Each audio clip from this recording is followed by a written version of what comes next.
Hi, my name is Ramon Hurtado. I'm a painter and teacher, and today we're going to be talking about Trekell's Hog Bristle brushes.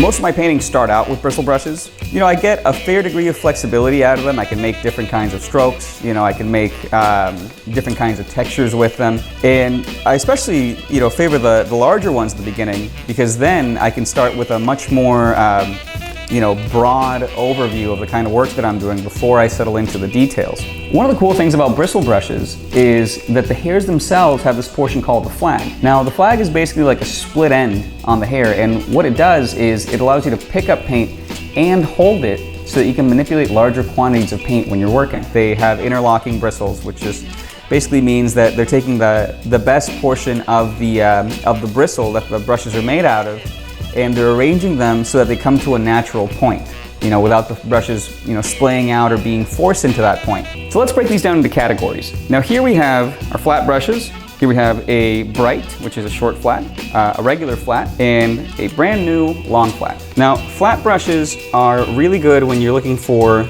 broader, more geometric strokes. On the other hand, if I want to thin out my paint with medium, the pattern of the bristles will actually pick up.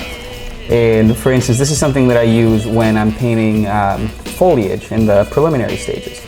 I want something where the brush itself will do some of the work for me. And these natural striations that you get with the bristles are really, really helpful for things, again, like foliage or like hair. Now, flat brushes are not just for big, broad applications like that. We can actually use them on their side like this and get really thin strokes. When you really need to get into a tight corner and then come out of it, a round brush is really, really useful. And particularly with the long bristles, these give you a lot of control in doing this. So you can go like this, then press down on it to splay out the bristles more, then lift it, and then press down again.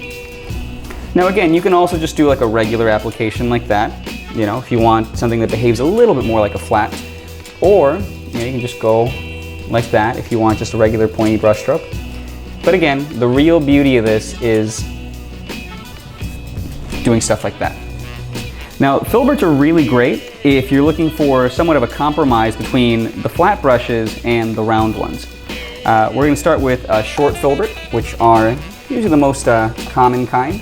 And again, you notice it makes a similar brush stroke to the flats, but it has slightly rounded edges.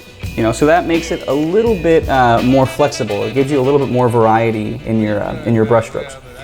One of the issues sometimes that pops up with flat brushes is that they create very distinct, very recognizable brush strokes. So if you don't necessarily like that look, then using a filbert can help to disguise that. Again, you can also turn the brush on its side and make a thin stroke like that. And just like we were doing before, we can also turn them to get a stroke that goes from thick to thin or thin to thick. And now we're coming up on my absolute favorite brushes, the long filberts. They're basically just like a filbert, but the bristles get to be a little bit springier because they're longer. And again, they allow you all this flexibility to make these different kinds of strokes. Let's say that you have two brush strokes of different colors and you want to transition between them. What we can do is we can take a fan brush and we can gently glide some of the paint from one end to the other one. Okay, now you want to clean your brush in between. You don't want to drag it back and forth.